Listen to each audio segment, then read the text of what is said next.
Que a paz do Senhor Jesus Cristo esteja conosco hoje e sempre. Continuamos o nosso estudo da série sobre obsessão, do autor espiritual Manuel Filomeno de Miranda, psicografia do médium Givaldo Pereira Franco. Como sempre, o nosso convite para que nos recolhamos em momento oportuno, em lugar tranquilo, onde possamos estar com os nossos pensamentos e os nossos corações abertos à espiritualidade maior. Nosso convite para fecharmos nossos olhos e orarmos ao nosso Pai. Vamos então mentalizar Jesus, mas não o Jesus na cruz. Vamos imaginar o Jesus aqui do nosso lado, segurando as nossas mãos, ouvindo as nossas angústias, os nossos medos, as nossas dificuldades. Vamos imaginar Jesus aqui tão perto de nós e junto dele fazemos uma oração ao nosso Pai. Vamos dizer assim: Amado Pai, Senhor de tudo e todas as coisas, Pastor de nossas almas, Senhor das nossas vidas. Te agradecemos, Pai, por todas as bênçãos que você nos concede, pois sabemos que tudo é prova do teu amor, é tudo sinal da tua infinita misericórdia. Te agradecemos então o nosso lar, a nossa família, o nosso alimento, o nosso trabalho, o nosso descanso, por todas as bênçãos que você já nos concedeu ao longo desse dia. Mas carentes que somos, Pai, ainda precisamos te pedir. Te pedimos pelos nossos amores que já partiram para o mundo espiritual, para cada um desses que estão em nossas mentes, que eles possam se sentir envolvidos pelo nosso amor, que eles possam sentir a tua presença e a presença dos benfeitores espirituais, que eles possam ter a certeza, como nós temos, do reencontro. Ampara conosco nossos amores a caminho, em um mundo onde a matéria tem tanta influência ainda sobre os seres desse planeta. Ajuda eles a verem os valores morais, a identificarem nas coisas espirituais a verdade. Ampara e auxilia eles para que vejam os valores da família, do trabalho, da modificação íntima. Ampara, Pai, os que sofrem nas ruas com fome e com sede, nos hospitais, nos asilos, com a solidão, com a dor. Ampara os que estão nos presídios, sofrendo as consequências dos seus erros, os que estão nas zonas umbrais e vales dos suicidas se auto-flagelando. Ampara, Pai, os que sofrem angústias, medos, depressões, ansiedades. Em especial nesse momento de carnaval, ampara todos aqueles que possam estar em festa em desequilíbrio. Que eles possam ver a importância do discernimento, das decisões racionais, do equilíbrio como forma de agir. Que eles possam ver o sentido fraterno da festa sem os excessos da matéria. Ampara eles e afasta de cada um deles, se assim for da sua vontade, todos os espíritos desequilibrados, evitando o mal, que eles não precisem passar. Por fim, Pai, ampara nós mesmos. Nos dai força. Força para viver as nossas provas, as nossas expiações, os nossos tormentos voluntários. Nos dê coragem de enfrentá-los com a arma do amor, da resignação, da aceitação. Nos ajuda a ter fé e esperança de que tudo passa, que depois da tormenta o sol volta a brilhar. E nos ajude, Pai, a confiar. Confiar em você, confiar em nós mesmos, na nossa mudança íntima. Em nome de Ti, Deus, em nome do nosso irmão Jesus que está aqui conosco, em nome dos nossos mentores espirituais e espíritos familiares, em nome dos dirigentes do trabalho dessa instituição, em nome dos dirigentes desse trabalho, damos iniciado o estudo de hoje, dando graças sempre a Ti, Pai. Continuamos então o estudo da obra Nos Bastidores da Obsessão, que é uma história verídica que a família Soares vivenciou entre os anos de 37 e 38 na Bahia. Nós vemos um período de intensa perturbação espiritual que essa família vivenciou e acompanhamos os trabalhos que ocorreram tanto no plano real pela União Espírita da Bahia, quanto no plano superior que é feito pela espiritualidade maior. Manuel Filomeno de Miranda, que acompanhou os trabalhos enquanto estava encarnado na União Espírita da Bahia, Depois de algumas décadas, ele publica o livro porque ele precisava investigar melhor as técnicas de obsessão e desobsessão para explicar a parte espiritual do livro. E hoje nós encerramos o estudo do livro com o capítulo 13 a 16. E aqui nós temos uma imagem bem representativa do seu Soares quando ele retorna para casa, né? Mateus não estava vinculado apenas ao Guilherme, como nós já vimos. Mateus estava vinculado também a outros espíritos obsessores decorrentes da sua vigilância de outras vidas, né? Então, ele passou uma encarnação atravessada com levianidade, né? Ele fugia dos deveres domésticos, né? Dos deveres não só como esposo, mas como pai, sempre buscando na jogatina, na busca do prazer, a forma de viver. Isso sobrecarregava muito a Dona Rosa. E como ele não tinha religião e não tinha espiritualidade, mais importante até, ele não cuidava dos seus deveres espirituais, então vivia uma vida estritamente material, né? Com a situação, né, primeiro a facada que ele recebeu lá na jogatina, e agora com o quadro de ficar em casa, recuperando as forças e talvez pensando que vai morrer, ele se tornava mais azedo. E aí esse padrão vibratório baixo atraía os espíritos que já obsediavam ele e fazia um ambiente pestilento, com muitas emanações fluídicas negativas, um quadro muito ruim. O nosso pensamento ele produz formas, pensamentos que poluem o ambiente. Por isso que tem ambientes que a gente naturalmente entra e sente que ele está carregado ou desequilibrado, né? São períodos extremamente complexos. O Petitinga passa a visitar ele, passa a conversar com ele, embora ele diga que vai modificar os comportamentos dele, ele acaba ainda sintonizando nessas faixas de desequilíbrio. Então, por mais que ele diga que vai aceitar o espiritismo, no fundo ele só está querendo se levantar da cama logo. Não tem um real desejo de mudança, para ele poder voltar a jogar, voltar à vida dele.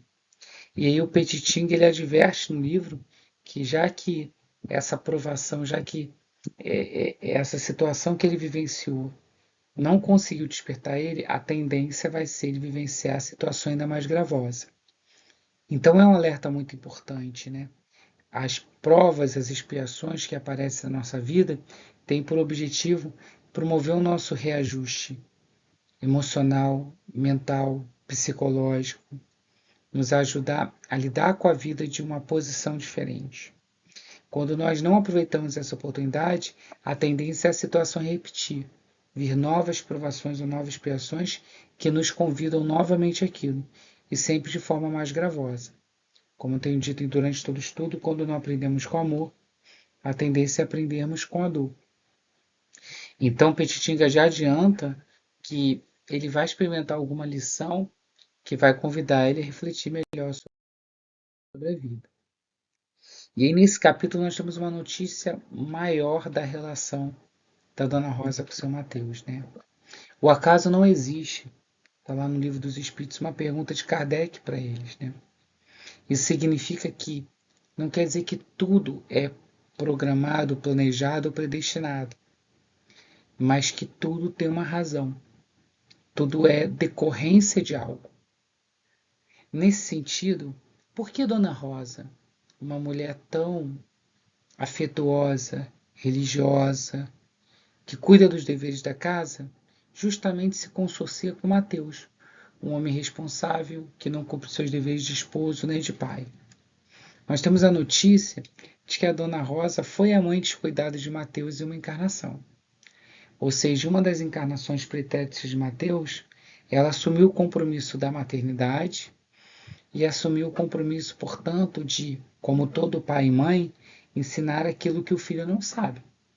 Então, naquela encarnação, ela deveria ensinar o Mateus justamente a ter responsabilidade perante a vida. Só que ela foi uma mãe descuidosa de Mateus E Mateus acabou aprendendo a não ter essa responsabilidade. E é inexorável que ela, no caminho de redenção dela, pediu para receber ele como esposa e pediu para receber como filhos os seus inimigos, né?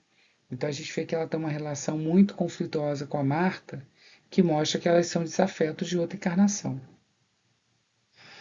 E a lei de causa e efeito nos atrai para as situações que precisamos vivenciar. Então, já que ele vai ser um marido descuidado, né, é inevitável que a pessoa que ele vai acabar atraindo para o seu casamento é justamente aquela que foi uma das responsáveis por ter se evadido dos deveres que a maternidade impõe, que é um compromisso espiritual muito importante, né?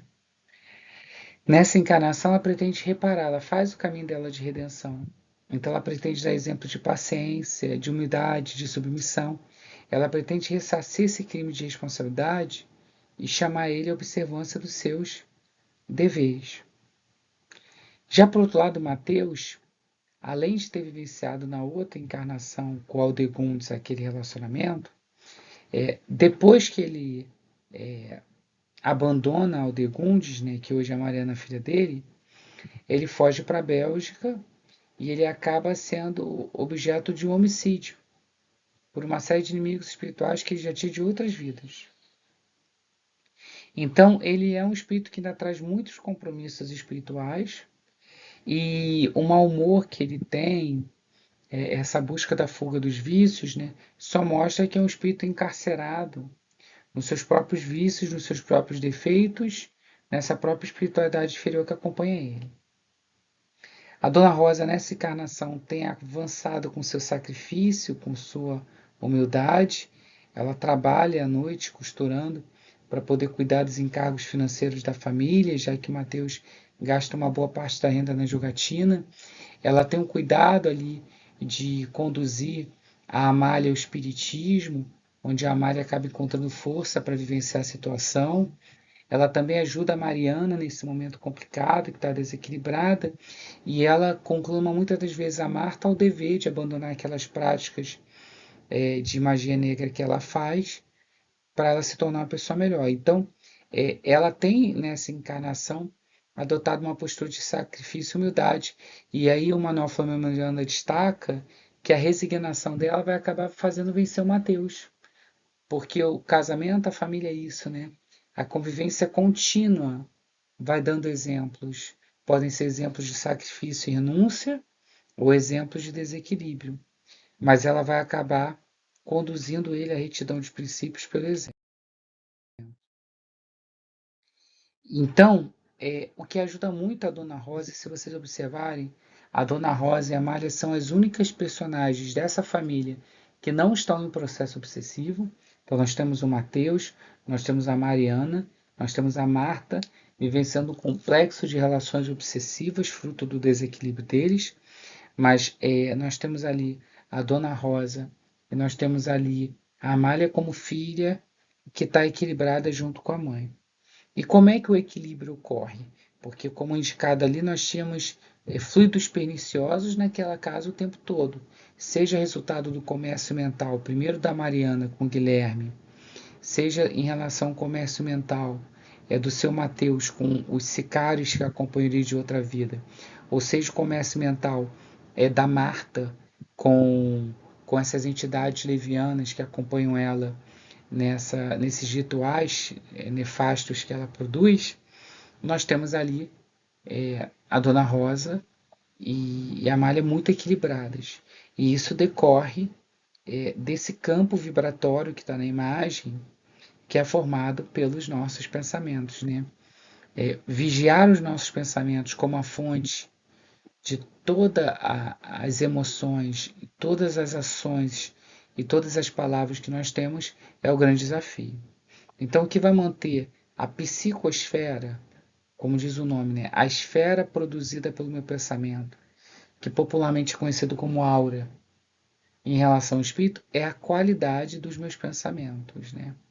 Ou seja, a qualidade das minhas vibrações, que vão criar esse campo, não só mental, mas vão criar esse campo perispiritual, né?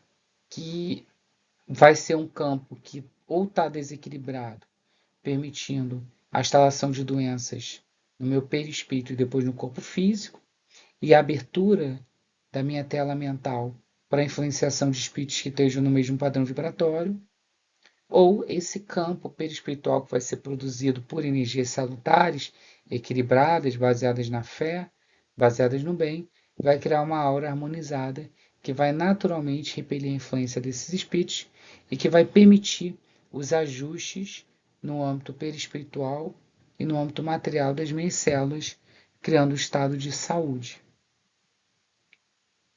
Carinhosamente amparada pelos seus afeiçoados no plano espiritual, fala Manuel Fernandes Miranda, ela adquire forças para compensar os desgastes da luta ferrenha, desse lar atormentado por infelizes visitadores espirituais, que fazem moradia ali graças aos demais familiares residentes. Então tem uma gleba de espírito, uma economia espiritual ali, que é formada por espíritos que residem ali atraídos pelo pensamento dos outros. De certo modo isolada tanto quanto as meninas Mariana e Amália, dos miasmas fluídicos dos ninhos domésticos, criaram já a sua própria psicosfera pessoal, que é isenta das agressões dos desencarnados menos afortunados. A contabilidade divina também possui métodos de correção benéfica dos depósitos a favor dos titulados nos seus livros. Então, na minha casa tenho pessoas desequilibradas. Eu vivo num ambiente de trabalho onde estão desequilibrados. Não é desculpa para a gente. Nós precisamos manter o nosso campo mental, a nossa psicosfera pessoal equilibrada, que a gente vai conseguir ter o apoio dessa espiritualidade, apesar dessa situação.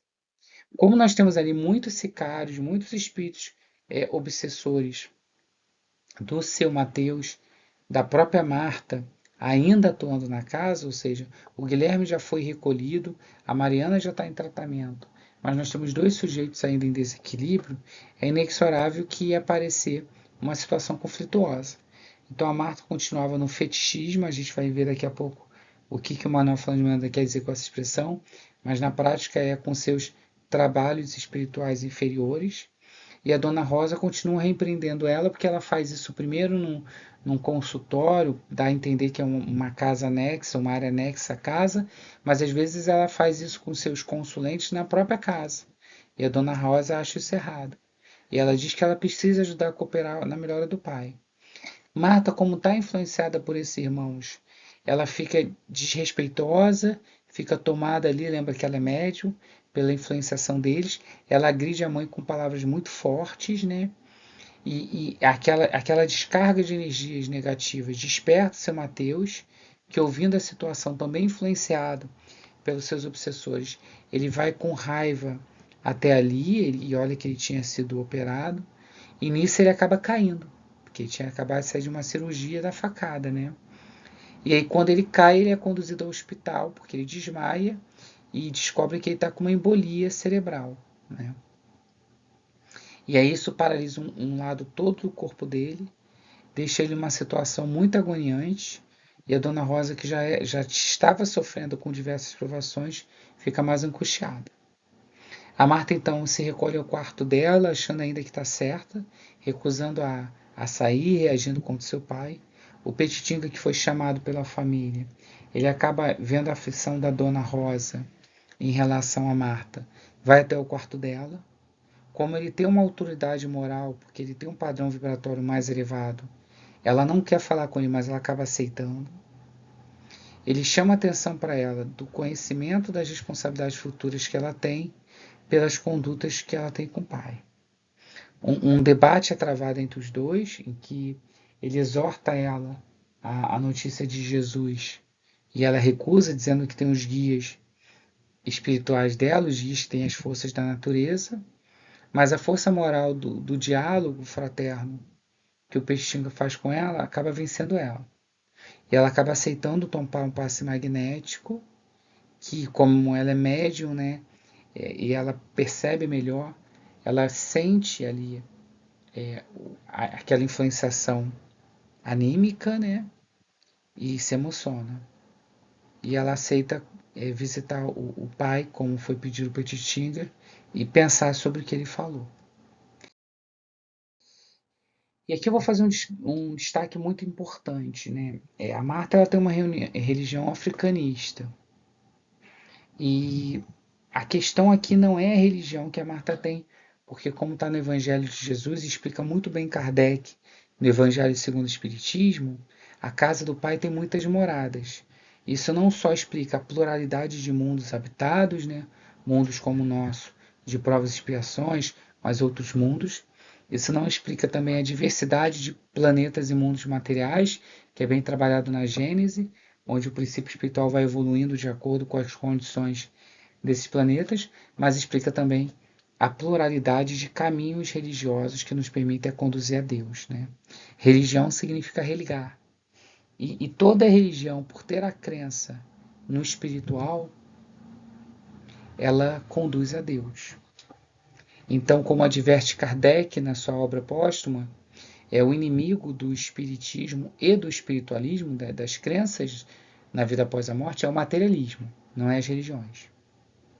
Então, o nosso papel não é dizer que existe a religião certa ou errada, mas entender que qualquer irmão que esteja no caminho da religião, buscando se ligar com a espiritualidade superior e praticar o bem, ele está a caminho.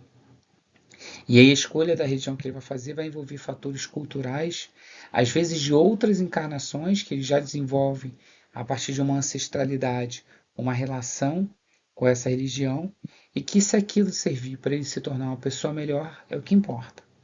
Então existe uma ancestralidade da Marta que se liga com a religião africanista. A grande questão não é a religião africanista dela. A grande questão é o modo como ela se comporta nessa religião. E aqui eu faço um adendo importante. Quando eu me refiro à religião africanista, eu não estou dizendo que toda a África é baseada em religiões relativas a Umbanda, Candomblé e afins. Mas eu utilizo uma expressão que é usada por esse autor aqui, o Deolindo Amorim, no livro chamado Africanismo e Espiritismo, que ele vai designar como africanismo essas matrizes religiosas de caráter cultural e ancestral típica da África. E ele vai chamar a atenção que, assim como diversas outras religiões, eles são espiritualistas, porque eles acreditam no espírito. Então nós vemos várias religiões, se a religião acredita que há vida após a morte, nem que seja a vida no céu, no purgatório, ou algum lugar, ela acredita no espírito e na permanência do espírito após a morte. Então ela é uma religião da categoria ou do gênero espiritualista. Então, as religiões africanistas, né, elas são espiritualistas, inclusive o fetichismo. O que é o fetichismo? É um tipo de religião africanista que acredita em divindades e que, até por assimilação em relação a, ao processo de assimilação cultural que a Igreja Católica faz com o processo de escravidão, né, eles acabam dentro de um sincretismo adotando assimilações e figuras divinas associadas a santos religiosos católicos. E tem crença muito mais próxima, é isso que o Deolindo Amorim quer chamar a atenção, com o catolicismo do que com o espiritismo, já que há crença em entidades superiores, já que há crença no milagre, já que utiliza-se cerimônias, imagens, algo que ainda é existente no catolicismo e que é existente no fetichismo. Então, o espiritismo já não preza por oráculos, adivinhações, não tem cerimônias nem imagens, né? A casa espírita não tem uma figura religiosa, nós temos trabalhadores, né? Uma diretoria que está dirigindo os trabalhos, mas sem que haja a figura de uma autoridade religiosa ali. As palestras são ministradas por diversos trabalhadores, o estudo por diversos trabalhadores, trabalhadores que vão ser sucedidos, né? Uma hora ele vai estar ali, depois vai ser substituído por outro, não tem nenhum problema. Então não existe uma equivalência entre o espiritismo e o africanismo, em especial o fetichismo, porque nós naturalmente repelemos esse ritual e símbolo. Mas acreditamos que se conduzir a Deus, se conduzir ao amor e conduzir ao bem, qualquer prática religiosa é uma prática que deve ser considerada. Falado isso, vamos para o diálogo que o Petitinga tem com a Marta, quando ela diz que ela tem esses guias dela espirituais. Ele fala para ela que quer dar um passe magnético para ajudá-la a se acalmar. Ela diz que não, porque ela tem guias poderosos que são forças atuantes da natureza. E aí o que destaca aqui o nosso irmão é que eles não são, de fato, guias. Porque, na verdade, aqueles que ela acha que são guia dela, como ela está com uma mediunidade fascinada, são espíritos atrasados, que se demoram ali na animalidade, se demoram na influência da matéria, que têm fluidos densos e grosseiros, e que estabelecem um clima de ódio, de ameaça e de rebeldia que não faz bem para ela. Não quer dizer que não exista os guias espirituais ou não exista o nosso mentor espiritual, nossos espíritos familiares que nos acompanham. Mas eles vão nos conduzir sempre ao bem, à fraternidade, ao amor, à caridade. E no caso ali da Marta, como ela está com uma mediunidade fascinada, ela não observa que eles estão praticando mal para ela. E ela insiste que não, que eles são bons, são fortes, inclusive que eles libertam a obsessão pela força. E aí o Petitinga vai destacar para a gente que sim, existem em algumas doutrinas religiosas, né, o que seria uma desobsessão, né, um afastamento de uma influência de um espírito obsessor sobre outro, através de rituais que utilizam a violência, utilizam a força como forma de constrangimento desses irmãos. O que gera uma libertação temporária, mas não real, porque a influência da violência vai ser apenas momentânea. Como aqueles espíritos têm o mesmo tônus vibratório, eles não conseguem dissuadir aquele espírito da influenciação negativa que ele está causando tanto para ele quanto para o obsediado, a tendência é que ele vai ser afastado temporariamente por medo dessas outras entidades, mas depois ele vai acabar retornando. E retornando às vezes de uma forma muito mais gravosa, porque ele vai procurar novos mecanismos de obsessão e de se manter ali. Então tem que ter muito cuidado com essas soluções milagrosas. O processo de desobsessão demanda uma alta dose de renúncia, como nós vimos na aula anterior, e de mudança íntima, tanto do obsessor quanto do obsediado, o que torna o processo lento, mas um processo seguro. Nós temos o retorno do seu Mateu ao lar após alguns dias. A Dona Rosa, que já andava fatigada com tantos compromissos, ela fica preocupada que vai ter mais compromisso ainda, porque é uma enfermagem difícil cuidar de um paciente que teve um derrame, né? Só que o refazimento psíquico da Mariana, né? O modo como a Mariana tem sucessivamente ali conversado com Petitinga e se afastado das influências do Guilherme, faz com que ela, junto com a penetração desse conhecimento espírita, mude a paisagem dela interior. Então a Mariana naturalmente vai ajudar a mãe, algo que não acontecia antes. Então vai ajudar na higiene, nos medicamentos, vai cuidando mais do pai. Nesse sentido, Adalberto, que era um namorado desequilibrado, que quando vê a Mariana naquele estado lamentável, ele muda as intenções em relação a ela e passa a ouvir as conversas que o Petitinga faz com eles do espiritismo, ele também vai se transformando e ele passa a acompanhar na casa o seu Mateus, acaba dando para ele um carinho, né?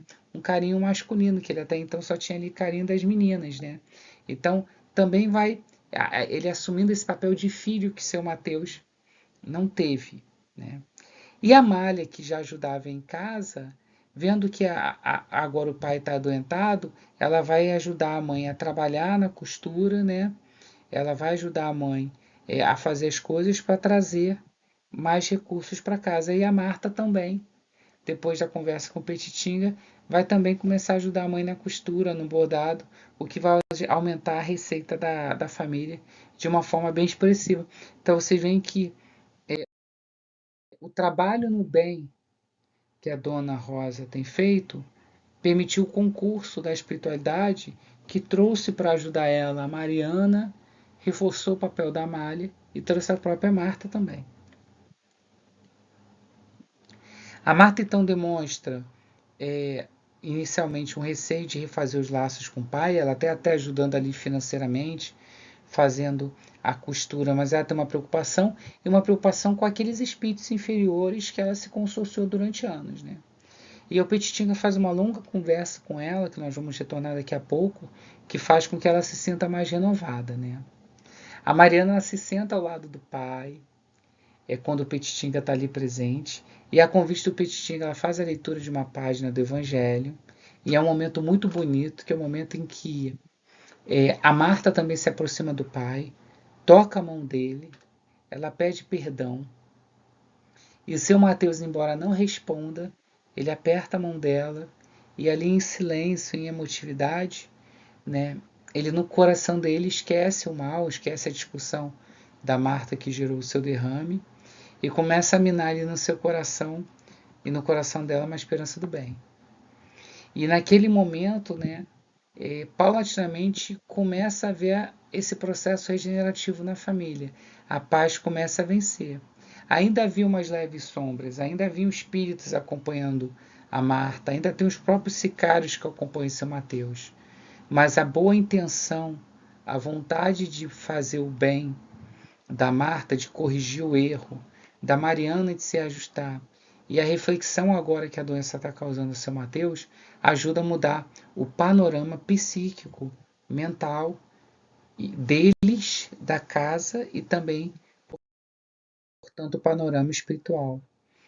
E aí eu destaco aqui a importância do Evangelho, né?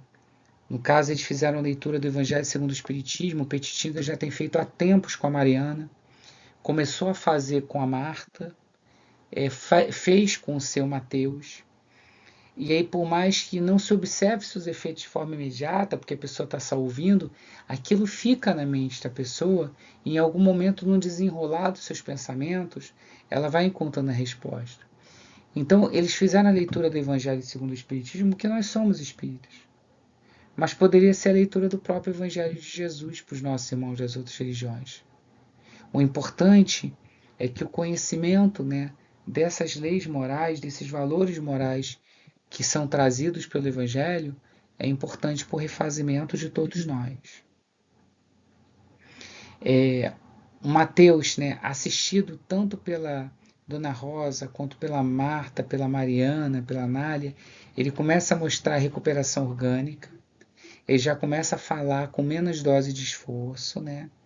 A leitura do Evangelho segundo o Espiritismo, que a Mariana começa a fazer sucessivamente com ele, começa a penetrar ele e começa a reparar o vínculo de desequilíbrio dos dois, de desafeto, né? Lembra que a Mariana era o Degundes na outra encarnação e seu Mateus era o amante, e ele abandona ela morre por isso. Então a gente, quando vê ali o pai e a filha lendo o Evangelho segundo o Espiritismo, a gente está vendo um drama de outra encarnação se desenrolar com muito amor, né? O delegado de polícia vai à casa do seu Mateus para ver se ele vai denunciar o seu desafeto, o Marconte que esfaqueou ele, e ali já começa a se mostrar a mudança do seu Mateus, porque ele diz que não vai denunciar ele pela tentativa de homicídio, porque na realidade quem causou o acontecimento foi ele próprio, que estava ali num ambiente de jogatina desequilibrado. Então já começa a ter uma lucidez dele, né? Talvez o momento mais importante da nossa vida, que é a virada de chave, é quando a gente para de responsabilizar o outro e começa a olhar para onde nós erramos. Não quer dizer que o outro não contribui com erros, mas que a nossa atenção tem que ser voltada para os nossos erros, né? O Marcondes, que é quem desferiu o golpe, veio visitar o seu Mateus, pedir desculpa e o seu Mateus a recebe. E aí a Amália e a Dona Rosa vão para o trabalho de desobsessão, dão a notícia de que as coisas estão melhorando, e ali elas recebem uma mensagem de Saturnino que incorpora no Médio Moraes e explica algumas palavras bem importantes que eu vou destacar aqui. E aí tem uma passagem em Pedro que é uma passagem que é o meu sonho que todos nós que nos dizemos cristãos, ou que somos o que eu digo aprendiz de cristão, entendamos em todas as religiões que nós sigamos Cristo. Porque foi Cristo que falou aqui em Pedro. Tenhamos, acima de tudo, amor um para os outros, porque o amor cobre uma multidão de pecados. Ao longo de inúmeras encarnações, inclusive nessa, o sentimento de culpa tem dilacerado a gente com erros que nós cometemos porque não tínhamos ainda o equilíbrio espiritual, mental, emocional, psíquico para tomar a melhor decisão naquele momento. Mas cada dia é uma folha em branco. Cada momento que o sol se levanta é uma nova oportunidade. Cada dia que nós estamos encarnados é uma nova chance que a espiritualidade nos concede para corrigirmos nossos passos, refazermos dos nossos erros, buscarmos novos ajustes e equacionarmos as nossas decisões. Então a mensagem que o Saturnino envia para a família é muito importante. As nossas palavras de hoje ele fala com ternura e bondade. São dirigidas à irmã Rosa, cujo exemplo de resignação nos comove e nos felicita. Convidada ao resgate em caudaloso rio de sofrimentos, a irmã querida tem sabido honrar a confiança do Senhor. Desde cedo requisitou a bênção da renúncia pessoal, reunindo no lar velhos compromissos que se complicavam, e aceitou a incumbência de labutar infatigavelmente até o fim da tarefa, sem desânimo nem rebeldia. É justo que lhe seja conferido o salário pela fidelidade, no posto do dever retamente atendido.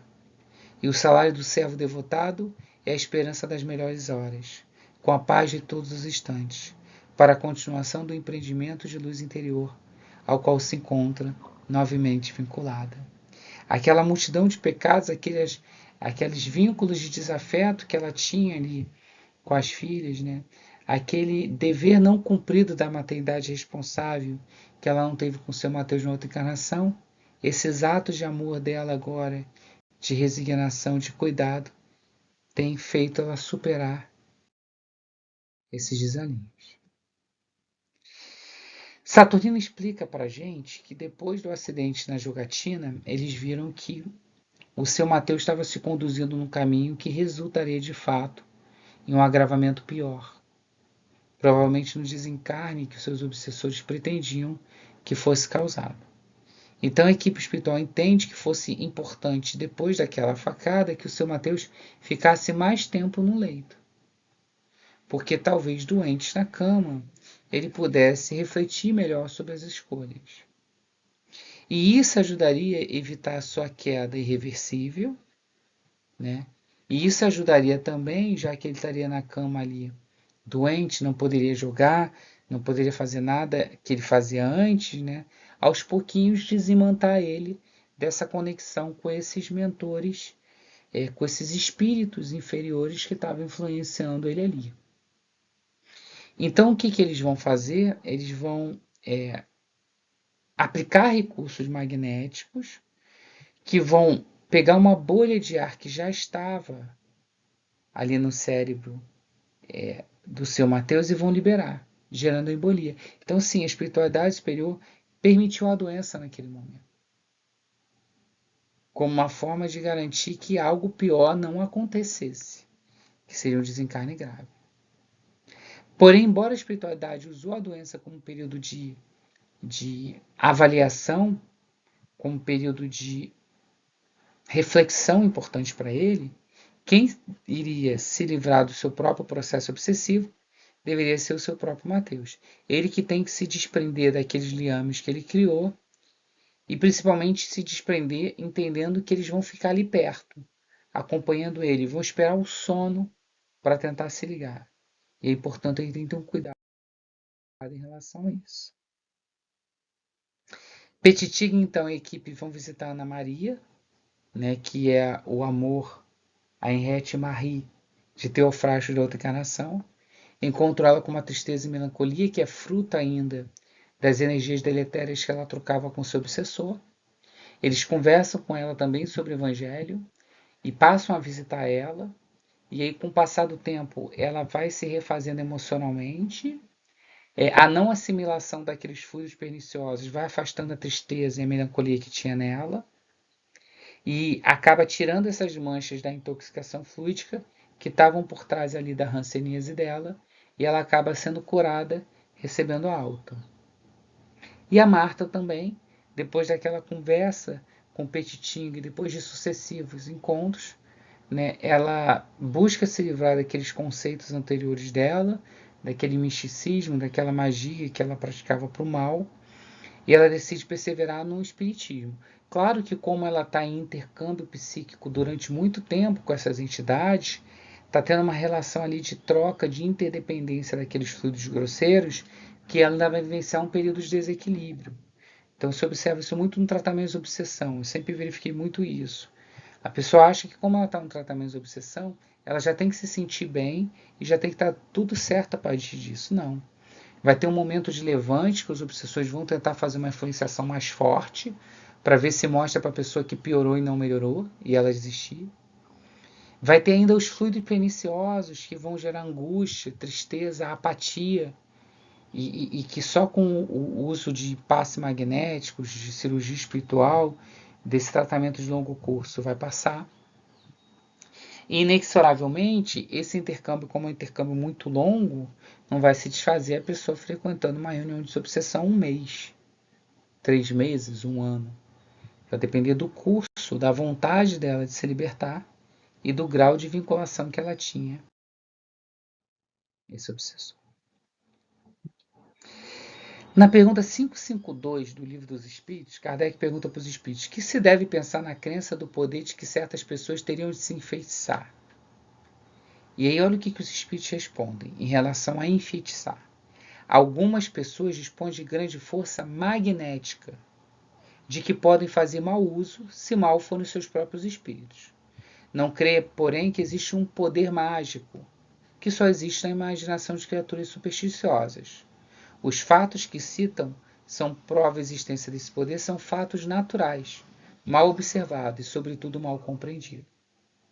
Então, as magias que a Marta fazia, o poder não estava no amuleto, no talismã, no ritual, mas no magnetismo que certos indivíduos têm, inclusive ela sendo médium, né, uma grande força magnética, cujo, como está na imagem à direita, a intenção, o pensamento, a vontade vibrando, enquanto ela faz o ritual, dá eficácia ou força para aquela intenção.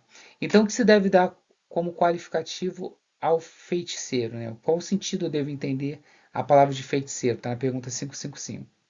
São as pessoas que têm uma certa faculdade, seja força magnética, seja dupla vista. Então, como elas fazem coisas incompreensíveis, são tidas por sobrenatural. Assim como muitas das vezes foram considerados feiticeiros e bruxos, muitos sábios que falavam coisas que nós não entendíamos. Então, o feiticeiro é alguém que tem uma faculdade mediúnica ou anímica, ou seja, ou uma faculdade mediúnica onde ele entra em concurso com espíritos que tão levianos quanto ele faz a feitiçaria, através de fluido. Então, não é o ritual que está ali, é a vontade, a manipulação de fluido, mesmo que esses espíritos sequer saibam que é assim que eles estão fazendo. Ou, por outro lado, essa pessoa tem uma faculdade anímica, ou seja, não é mediúnica. Ela tem um magnetismo muito forte. E ela produz esse fenômeno pelo seu próprio magnetismo. Por que eu trago esse adendo? Porque nós vemos que a Marta ainda está vinculada psiquicamente a essas entidades, porque é uma vinculação de longo tempo. Porque ela acha que era o ritual, o amuleto. Ela acha que o que está vinculando eles são as imagens, são as coisas que ela tem da religião dela.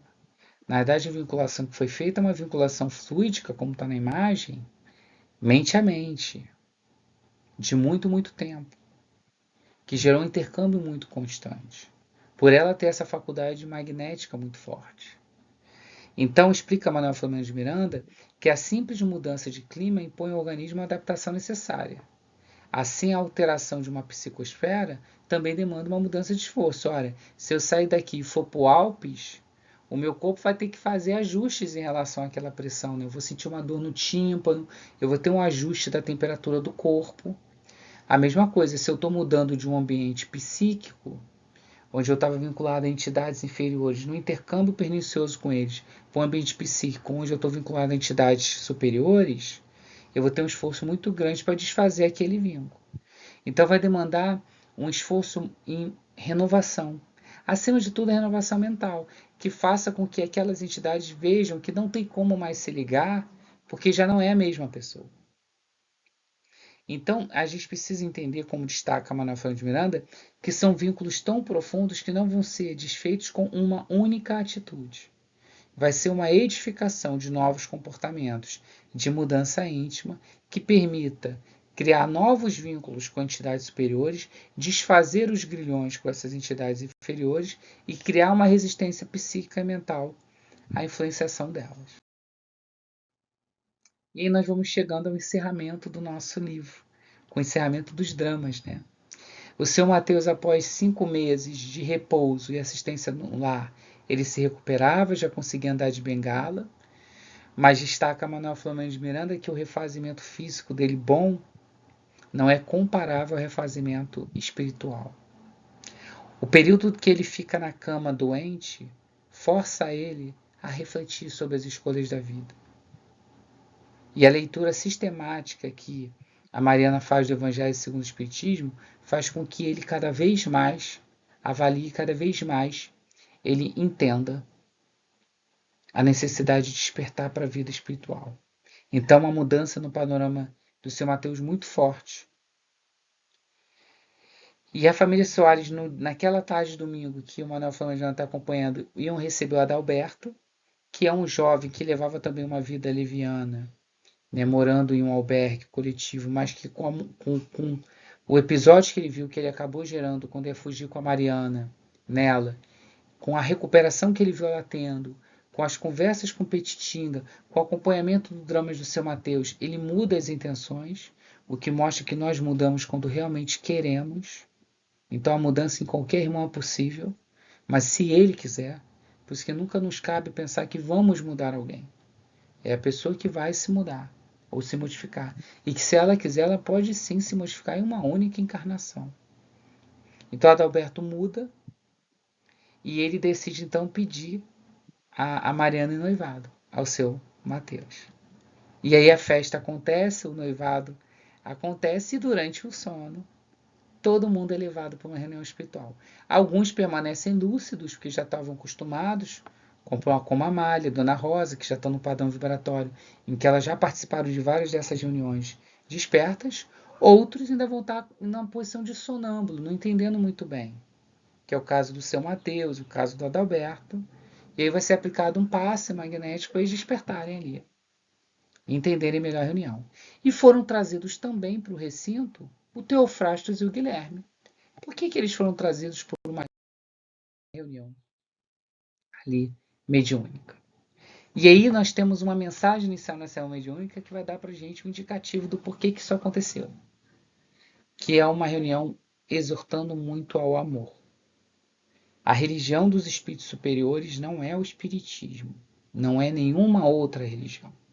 Religião é religar a Deus. Quem ama plenamente já está ligado a Deus. Os conhecimentos que nós temos da realidade espiritual, seja dado por qualquer religião, tem por objetivo nos despertar para a realidade maior, que é a compreensão do amor a Deus, a nós e a todas as coisas, como a única fonte verdadeira da transformação íntima do espírito. E aí, o mentor espiritual vai falar: aqui estamos vários desafetos, de pouco, amores do passado, irmãos do futuro, no caminho da evolução. Ódio e paixão, anseio e ternura são etapas a vencer na rota do grande amor, que um dia nos unirá a todos como irmão verdadeiro. Não nos importam as sombras, considerando a luz soberana que brilha sobre nós, concitando-nos ao avanço. Esqueçamos as mágoas que são nuvens perturbadoras. Abramos o coração, a mente e a esperança que é semente de vida, germinando no solo dos nossos espíritos a benefício nosso. O verdadeiro amor não se enclausura em determinadas expressões do sentimento, que desenvolve o egoísmo e a posse anestesiante. O amor se dilata em múltiplas manifestações, encarregadas de ampliar os tesouros da afeição, jornadeando nas manifestações do sangue através da família em posições diversas, filhos, pais, irmãos, parentes, ou fora dela, na condição de amores, de amigos que se abraçam em novas comunhões e efusões, experimentando, aprendendo, valorizando oportunidades. As circunstâncias dos locais são bancos e lições da grande escola da evolução. Todo nascemos e renascemos, para sublimar até a libertação. Não nos aflijamos, pois. Valorizemos o ensejo e aceitemos o impositivo evolutivo como diretriz abençoada para nós mesmos. Jesus é a nossa porta. Atravessemos ela, seguindo as pegadas. Nos exorta o mentor aqui é o amor que vai ser vivido em diversas formas. E é por isso que é tão importante a família. E nota que todos os dramas que surgiram na família Soares vão ser resolvidos na família. na bênção que a família traz, como mostra a imagem, de reunir no mundo espiritual aqueles que no mundo espiritual precisam se encontrar. A bênção que a encarnação traz, o nascimento traz, de dar a oportunidade de um novo espírito retornar à matéria e refazer os seus passos, conduzir os seus laços. Durante o sono, então, eles se encontraram e foram ali encaminhados, né, para estarem todos juntos. O mentor, né, espiritual vai indicar que Guilherme, que criou a levianidade para si próprio e se fez algoz da Mariana, renasceria na condição de filho sofredor da Mariana, um filho atormentado. Afinal, o processo obsessivo que ele fez em relação a ela demandaria reajustes perante a lei da vida, então ele seria uma criança com sofrimento, uma criança atormentada, né, o que reforçaria a importância da Mariana receber ele com amor. Então, quando o mentor fala isso, ele baixa os olhos e chora, mas Mariana vem e envolve ele no abraço, e com a transformação moral que ela já teve, ela demonstra a ele ternura e fala palavras de perdão. Fala que todos precisam se resgatar e se reconstruir no caminho do amor. Enquanto ela fala essas palavras tão belíssimas, né, do plexo solar, né, do chakra solar ali do perispírito dela, começa a emanar luz. A Dona Rosa também abraça Guilherme, dizendo que vai receber ele com muito amor, que ele vai ser alegria como neto dela, e que vai ser a alegria do seu Mateus, que ainda não experimentou essa sensação de ser vovô. Mateus ainda fica desde o início, quando ele encontra Guilherme, meio receoso, meio preocupado, né?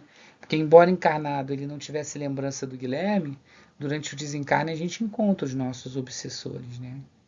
Embora ele não lembrasse enquanto encarnado do que o Guilherme fez na outra encarnação, agora ali parcialmente desprendido, ele lembra de como o Guilherme estava obsediando ele, porque na outra encarnação ele fez aquilo com a Mariana se evadindo e destruindo o casamento. Então há um medo e um mal-estar do Mateus em relação a ele. Então ele permanece em silêncio, mas não recusa o propósito. Por outro lado, a Ana Maria, né, que era Henriette Marie, ela receberia Teofrastos como seu filho. Também uma criança que vai ter limitações e muitas dificuldades, vai exigir muito sacrifício e vigília. E para Ana Maria vai ser fácil, porque eles são amores de outra vida. Eram amores como homem e mulher, agora vão vir como mãe e filha, porque, como explicou o nosso mentor, os papéis mudam, mas o sentimento, quando é verdadeiro, permanece. Então, um convite de novo para a leitura do livro Vida e Sexo, que explica essas relações afetuosas conturbadas e não conturbadas na família e como lidar com elas. Ele chama a atenção que talvez o Teofrastos não consiga encarnar de primeira vez, que pode ter um aborto espontâneo, porque os seus fluidos ainda estão muito desequilibrados, então pode intoxicar venenosamente o corpo do feto e fazer com que o feto desencarne, mas que ela não vai desistir, que ele vai acabar encarnando novamente. Em algum momento ele vai conseguir encarnar como filho dela, com dificuldades, com problemas. Então, olha que interessante, quantos casos nós não conhecemos de mulheres que abortaram inúmeras vezes e quando a criança nasce com defeitos. E aí a medicina humana, as pessoas tendem a falar, ela tem algum problema, porque ela que não conseguiu gerar o filho e gerou doente, quando na verdade é um problema perispiritual do filho, que acaba atingindo o corpo físico saudável. O Jean, que é o padre que tinha arquitetado o plano de desencarnar o Teofrastos como forma de poder ficar com Henriette Marie, ele ainda não está preparado para estar na reunião, porque ele ainda está em tratamento espiritual, mas a Ana Maria noticia que ela ia receber o Teofrastos e ele como irmãos. E o Teofrastos se assusta no primeiro momento. E ela chama atenção, olha que bonito, que para eles serem felizes, eles precisam também fazer o Jean feliz. Não tem como construir a felicidade deles, desfazer o desatar aqueles nós tão enrolados deles na outra encarnação, deixando o Jean para trás. E aí nós temos o encerramento do livro que eu vou me permitir ler, porque eu acho que é belíssimo e sintetiza todo esse trabalho de amor tão lindo que foi feito. Roguemos ao Pai que abençoe os nossos propósitos de luz e respeitamos no porvir a glória da felicidade. Concentrando-se demoradamente, o benfeitor Saturnino começou a refletir uma luz prateada que fluía do cérebro, vestindo ele totalmente. A sala, que era humilde, se fez brilhante, e havia impressão de sutil aroma perfumando o ar. Transfigurando-se no mensageiro da boa nova que ele foi em outra existência, ele orou: Senhor Jesus, amigo excelente, chegamos cansados dos caminhos percorridos, trazendo poeira transformadora em lama nos pés da alma. Sedentos e feridos, de mãos vazias e dilaceradas, tombada à nossa frente não se levanta para olhar o amanhã. Os ombros arriados não suportam o fado das próprias dissipações. Socorre-nos, celeste benfeitor. Não é a primeira vez que te esquecemos envolvendo-nos em crime. Não é a primeira tentativa que fazemos com esse sucesso. Não é a primeira oportunidade que perdemos acoimado pela loucura do eu. Apiada-te ainda mais de nós. Fitamos o céu e nossos olhos não veem as estrelas. Olhamos o dia e o sol não nos enseguece. Seguimos a rota e tropeçamos sem a visão do sol. Pensamos em ti e brilha em nosso espírito a tua luz. Ampara-nos, construtor da vida.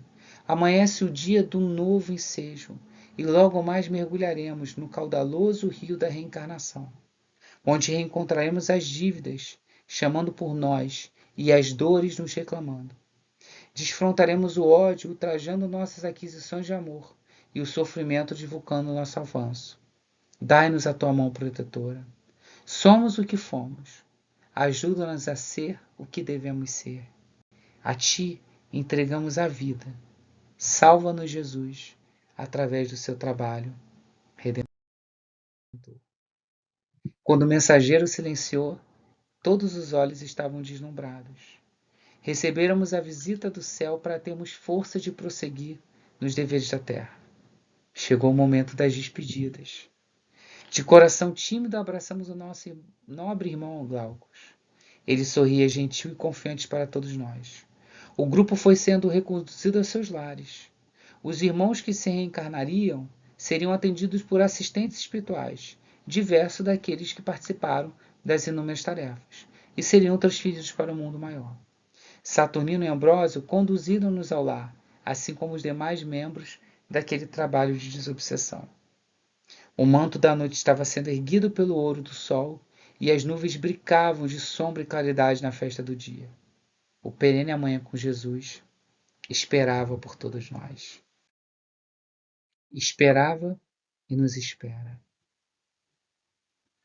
Jesus, pastor de nossas almas, nosso grande irmão, nosso amado Rabi, te pedimos, assim como os irmãos ali pediram, que nos dê força nessa nossa jornada de volta, nessa jornada de superação dos nossos erros, de vivência das nossas provas e expiações que a vida nos convida, como forma de nos exigir as doses de dores e sofrimentos que precisamos, perante as leis da justiça divina, vivenciar. Nos ampara com essa tua força, nos dando coragem, fé e resignação para enfrentarmos os desafios da vida, para cada vez mais estarmos abertos à compreensão de que os fenômenos que acontecem na nossa vida têm motivos mais profundos, têm razões mais passadas. Envolvem questões e batalhas que se travam muitas das vezes no mundo espiritual e que desconhecemos. Nos permite entender melhor as nossas famílias e compreender os laços que nos ligam, que precisam ser reforçados de amor e desfeitos aqueles de ódio que foram construídos em outras existências. Nos permite aproveitar a bênção da reencarnação, com todas as dificuldades que irá apresentar, mas todas as oportunidades que trilharmos o nosso caminho da redenção, da nossa transformação íntima.